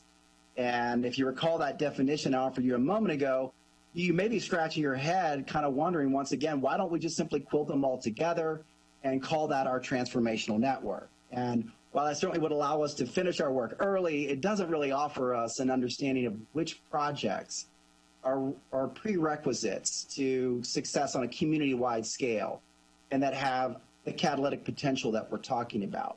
So we went one step further, and we've identified the following characteristics that we'd love for you to consider. These 5 characteristics are as follows. Scale. Obviously, I think everyone gets that we're talking about projects that are larger in scale than those that we often can advance through other means. And they need to be connected. I think the one-off project, while makes a nice addition to a particular place in our community, if it's not an investment that's connected to other systems, it likely doesn't have the transformational potential that an isolated project may. Mode shift. I'll throw more of a technical term out there, but effectively what we're talking about here is creating the opportunity for people to create and select another choice for travel, especially during our community's greatest peak periods of travel. And that's a really important goal that you're going to hear more and more about. It was introduced at our first meeting, and for the first time, we will be identifying through the strategic mobility planning process a mode shift target, if you will. What's the recipe for success to both accommodate more people here, but also to create ample opportunity and equal access? And that's really important for us to contemplate. And not all projects have the same propensity to induce mode shift. The next one is barriers. There are certain projects that, because of their geography or their context, have specific either constructability challenges or because of their scale are simply so large that they require some added attention. And barriers are one of the things that we want to overcome as we complete our network and ensure that we're connecting our systems together. Funding. this last one should resonate with you all. Essentially what we're suggesting is if a project already doesn't have an identified funding stream, that's one thing. But what we also want to suggest is that if a project can't be implemented in the time frame with which it can make the biggest impact, that's also a consideration worth advancing. And so those projects that require higher levels or accelerated funding are criteria that we need. Now, we've got a few examples up here that everyone likely recognizes, and I won't go through in any grand detail, but when I think about like the Charlotte Gateway Station, I think of that as the connectivity example for me. It's connecting multiple systems, it's connecting people in place, and it certainly is something that, but for the addition, we don't have the ability to integrate multiple travel modes. When I think about overcoming barriers, the rail trail has been such a profound addition to our community, and yet it still has gaps in it that are so profound that we can't go from great places like South End to Uptown. And that's just one example. There are others throughout the community that connect east and west and south and north. And then when we think about mode shift, there's been nothing more profound than creating high capacity and premium options in the way of transit and fulfilling the connectivity of our bicycle network with transformational connections like the Uptown Cycle Link that you heard a little bit about during our prior meetings. And so with that, I'd like to allow the group to reflect on those definitions and the criteria for the transformational network and see if there's any additional considerations that we may have missed. Thank you, Stephen. So we are at 7:38. We've got just a few comments from the public, but before we go that route, if we could go back to the slide on definition, and maybe we start with that. Yes, right here. No, go. Okay, right here. Stephen started off with this, and if you have comments related to this or even any part of the presentation or questions, please feel free to bring them up. But this is really the task of this task force. We've shared with you the land use plan that says that by 2040, one of the policies that we envision that we're going to frame for our city is the creation of 10-minute neighborhoods, where wherever you live in Charlotte, you should be able to access amenities, whether by walking or by biking or by using scooters or any other means of micromobility or public transit if you choose not to drive. How can that happen unless we make significant shift in how we invest in our mobility system? So that is the type of thing that really transforms a community, a city, in a region. And so I'd like you to react to this, and if you think that this really defines what our transformational mobility network is for you, or there's something missing there, and then obviously I'd like to hear what you have to say. We definitely would like to hear what you have to say with regards to the characteristics too. How do you, okay, so this is a definition, but then how do you know when you get there? What defines those things? What are the characteristics? And we shared 5 of them with you, which obviously are based on those guiding principles, which are also rooted in the vision elements of a comprehensive plan. So I'll shut up, and then if you have, I know Eric has his hand up, and we'll take a few before I share with you what we've heard from the community.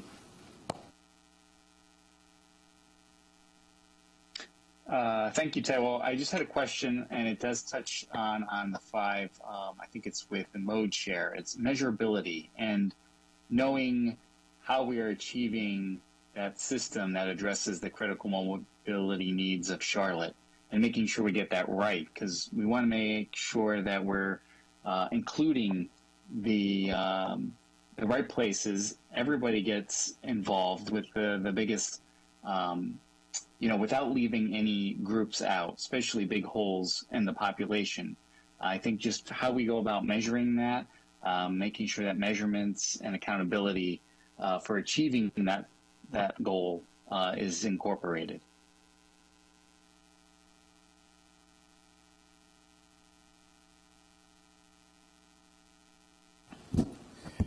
Thank you. I think that really speaks to one of those characteristics that if you're looking for a package of transformation and mobility network, then there's got to be a major shift in, for example, if more people are driving their automobiles right now, how do we measure the shift to riding a bicycle or to walking the trail or to using, scooters and other things like that? So that's definitely incorporated in what we're going to be having conversation around. But before I let Stephen or Ed respond to that, I see William also has his hand up. Yes, I would like to echo what Eric just mentioned, because what I didn't really see is a lot of accountability. I didn't see a lot of, prioritization of at-risk and present areas that we know that these things could have a fundamental shift in the upward mobility of those areas, and I'm really interested to see the follow-through on those. I can't hear you very well. Yes, so what I'm saying is that I echo Eric's sentiment in regards to the accountability. I didn't see a lot of the how we're going to measure the accountability of making sure that these efforts are incorporated in the crescent areas that are at risk and have, you could arguably suggest, have the greatest need for transportation and connectivity. Thank you, William. Geraldine has a hand up. Hey, good evening, everyone. Taiwo, can you hear me? Yes, we can hear you. Okay, great. So I just want to say how much I appreciated the presentation and information today. As a relative newcomer to this area, I really appreciated John's kind of history and walking us back through decisions over the last several decades on mobility and transit in Charlotte. I guess I just wanted to highlight two things. One, John had mentioned very briefly the Connect Beyond Regional Mobility Initiative that my organization, the Central Connect Council of Governments, is partnering with the MTC and CATS on. And I think we have an opportunity at some point in the very near future to share more information with this task force and even to think about some synergy between the committees that we have on that ongoing study that speaks to 2 states and 12 counties and 2.5 million people in our greater Charlotte region. So I'd love to explore some synergy to get some of you all on our committees so that we can really think about how the two processes align. Related to that, just going back to your question, Taiwo, on the definition here, I think as a regionalist and an urbanist, I appreciate the connectivity that you see in putting together the needs of Charlotte with a broader region. But I just want to make sure that we're clear on the scope of this task force and thinking about how to create a kind of complementary and symbiotic relationship to some of the other planning processes that are going on across the region that would inform the network of projects. So a little bit more clarity on how if this task force is going to be evaluating the network of projects sort of within the scope of Charlotte, or is it evaluating and applying that criteria to a much broader set of projects that again cross multiple county lines and even state lines? So just a little bit of clarity on the scope would be helpful. But generally, I really appreciate the ability and the intent to have a regional connection as part of this work. Thank you, Geraldine. I think I'll take that. But before I do, I'll let Stephen or Ed respond to questions. I see Kiva also has a hand up. Thank you, Taiwo. Just to add on to what Geraldine just said, just the scope of the task force. This definition is somewhat broad. Parts of it can be kind of subjective. For example, critical mobility needs. Can we possibly, as a group or alternatively, but can we better narrow down what we're considering critical mobility needs? To Geraldine's point, that regionalistic thought process, I think that scale, or more so, towards more of a just the 5 counties that are neighboring us? Is there a way that we can better narrow down or narrow the scope of what that specific term means within the definition?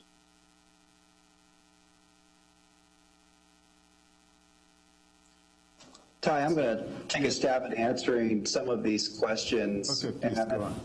I think that they're somewhat all interrelated, which makes me pleased to see that people are thinking about what these words really mean as it relates to the things that they're here to advocate for and their transportation experiences here in Charlotte.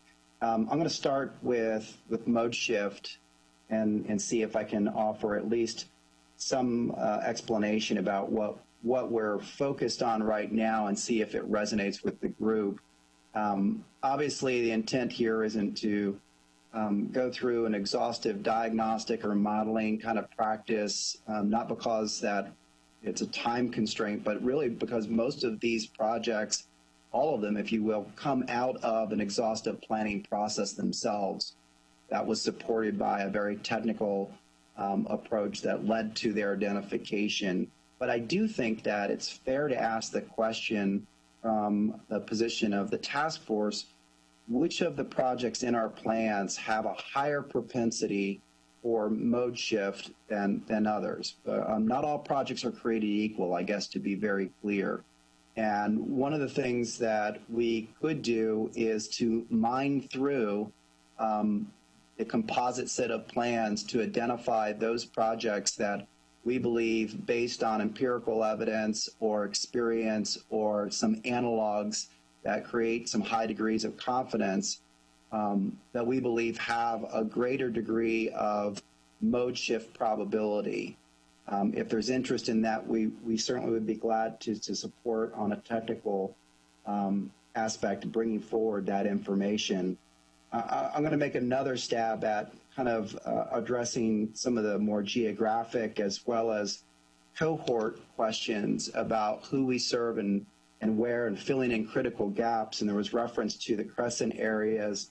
And I think that everyone is very sensitive to ensuring that whatever we put forward aligns here again with the guiding principles. And if you get into all the language that's supportive of those guiding principles, the notion of equity and ensuring that we're creating enhanced access to opportunity are really key features. And bundled with all that also is this notion of affordability and making strides to connect these systems. And so I wonder if, likewise, similar to mining through some of the mode-specific plans for mode shift propensity, if it would also be helpful for us to take a geographic approach at identifying places where they're either traditionally underserved populations or opportunities that have been historically disconnected, that may help from a geographic perspective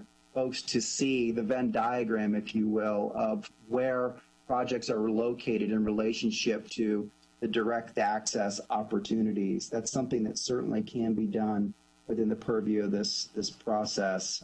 And I love the discussion about critical mobility needs. Words have meaning, and yet I also know that the definition needs to be something that all of us can stand behind. And so I think we're completely, obviously, as a supporting team member to the task force, open to modification of any of the language in these definitions, but more importantly, to better understand what may be deemed critical by the task force, so that if we do generate technical information or bring you resources, that it meets your expectations for vetting the identification of projects so that they can be incorporated into the transformative mobility network. Thank you. I will just say this, and then I will go to the public comment in response to Geraldine's question. So the charge that this committee has from the mayor when she first established this, I think pretty much said here that I would like you to participate in a mobility task force whose primary goal is to bring the vision of a robust network of mobility options or solutions into fruition, determining what that vision will cost and how to pay for it. And I look forward to working together to develop mobility solutions, improve the environment and traffic congestion by taking cars off the road, supporting a healthy city by improving opportunities for walking and biking in our neighborhoods. And so it's really not just one mode, obviously, but multiple. And as we go through this process, we will be measuring them, as part of a strategic mobility plan is to say today our mode shift is 76% of people ride their vehicles. What does that look like if we invest in our mobility options? What does that look like for us in 10 years, in 15 and 20 years from now? And so that's part of the work that we'll be doing. And again, I said at the beginning that this is the start of a conversation. When Mayor Lyles was making that invitation, our focus definitely is on the city of Charlotte. But we know that Charlotte cannot do this without thinking of the region. And so it's very important. Part of what we'll be sharing with you, hopefully, if we meet in the coming month, one of the things we'll share with you will be how we will be making presentations to regionally focused bodies like the Central Carolina Council of Government, where Geraldine is the CEO, with the Alliance, where Janet Labar is the CEO. And both of them are on this task force. But we've also made a presentation to our Charlotte Regional Transportation Organization, and we'll be making a presentation to our Metropolitan Transit Commission tomorrow. And so we want to make sure that we continue to pull these bodies together, update them as we go forward. So while the focus is on Charlotte, we do know that regionally, the Silver Line connects 3 different counties. And so we cannot ignore that at all. And so the investment we make in that will be mindful of the fact that the Silver Line goes from Union through Mecklenburg all the way to Gaston County. And therefore, while we may focus a lot of our attention on what we're doing here, we definitely want to make sure that it goes beyond just Charlotte, which goes back again to one of the guiding principles is regionally thinking about the place of Charlotte in the region. Okay, I think there's a couple, most of these were comments, but there is one question for Scott. Let me go through the comments and then we'll end with that question. One of our listeners like the fact that you're talking about 15-minute trip on a transit service. That's great. That's commendable, obviously. More people want to see more of that. There's also a request to make sure that while we discuss the Gold Line, with also connecting not just the historic West End to Uptown, but also how we connect it to other parts of the city as well. And I guess that has to do with transfers, but that's something that definitely will be on our mind. The other has to do with regulations related to parking bicycles, that we need to strengthen them so that we can actually create more spaces in our Unified Development Ordinance in terms of how we treat bicycle parking. The last one is a question to Scott, and that is, can you elaborate on the mode share for cycling and walking, especially bike to walk data? I don't know if you have that information, but can you talk a little bit about the mode share for bicycling and for walking? Hi, this is Ed with CDOT. I think Scott, we lost him briefly on the connection here. I can take a quick shot at that, and we can follow up with the specific data. I think some of this was presented a little bit last month as well. We do have good information, as you already mentioned, on our overall mode share and split. As you mentioned, the drive alone is somewhere around the 76%.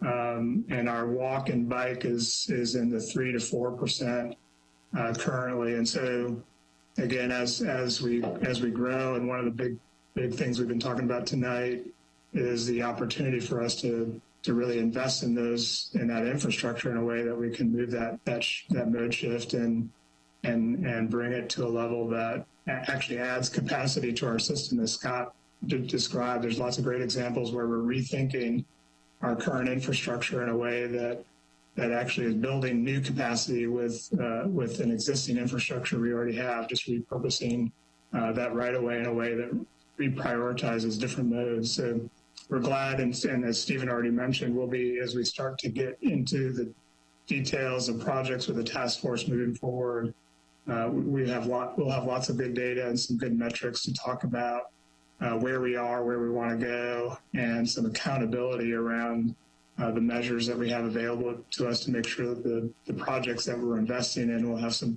measurable impacts on the modes that we're trying to prioritize.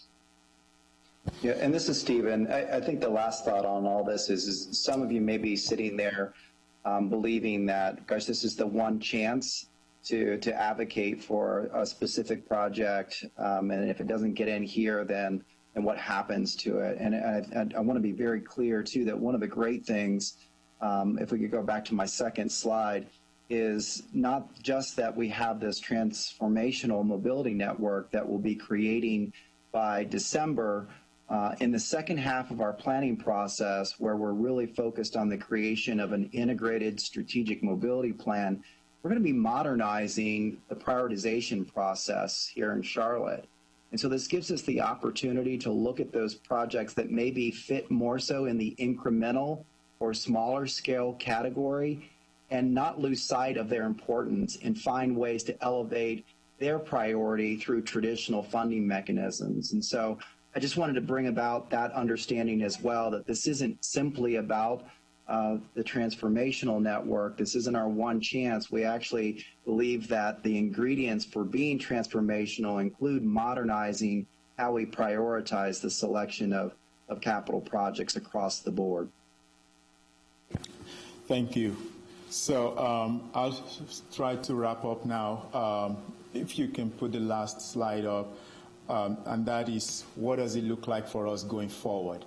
We really want to thank you for your patience, having worked with us since May, but we did not initially plan to have a meeting in July, but I'd like to propose two dates, one in July and another one in August, to you. Initially, our plan was to have off in July, but we know there's a lot of work ahead of us. So if you will check your schedule for July 23rd, at the same time, 6 p.m., we definitely will be happy to discuss Connect Beyond, which is really one of the big plans in the region that Central Carolina Council of Government is working on, but also to talk about best practices, what are we learning from other communities in terms of their projects and their funding strategies. We like to devote July to that opportunity. If you are able to make it on July 23rd. Initially, we had proposed to have the August meeting on August 6th because we wanted to do it prior to the RNC, but understanding what's been going on with regards to that, we want to propose a date of August 20, 2020, at the same time at 6 p.m. So July the 23rd and August the 20th. If you are able to, we will definitely want to share some thoughts with you between August and September in terms of modal plans, some of what you've said tonight with regards to mode shift, mode share, the needs, the funding, what exactly are these transformational projects, what are they like, and then towards October, November, we will be making presentation, obviously, to the mayor and the council, but also diving more into detail as to the funding strategy. But we want to devote October to more of community review of the work we've done so far, as well as to have engagement among yourselves, too, with whatever we've done up until that time, prior to us, the task force transmitting a deliverable to Mayor Lyles in December. So please, if you would, let us know fully. If you can email myself or Sarah or Siobhan and let us know about July 23rd. We'll also be reaching out to you tomorrow to remind you July 23rd and August 20. at the same time. We'll be definitely looking forward to engaging you. Stephen had mentioned and Ed had mentioned also that the strategic mobility plan itself, that work will continue into early 21 so that we finish the work with the comprehensive plan at the same time. But the work of this task force effectively comes to an end in December, so there's a lot of work ahead of us, unless, of course, you choose to hang out with us in the beginnings of 2021. We've said a few things through this meeting, and I know now it's 8:02. We've used the word equity. We've said housing, affordability, funding. But mobility, the conversation around mobility is so important right now, considering the issue of racial injustice and, COVID-19 that we're dealing with in our nation. And if we were thinking of this, obviously, prior to these incidents happening, it's even taking more significance right now that we are in this place where we find ourselves. Mobility creates a pathway to equity for a lot of people in our community, especially if it fulfills some of those fundamental characteristics that we looked at tonight. Does it take people to where they want to go? Can we really make it connected? Can it be seamless? Is it something that can connect to affordable housing and create the quality of life that Charlotteans want for themselves?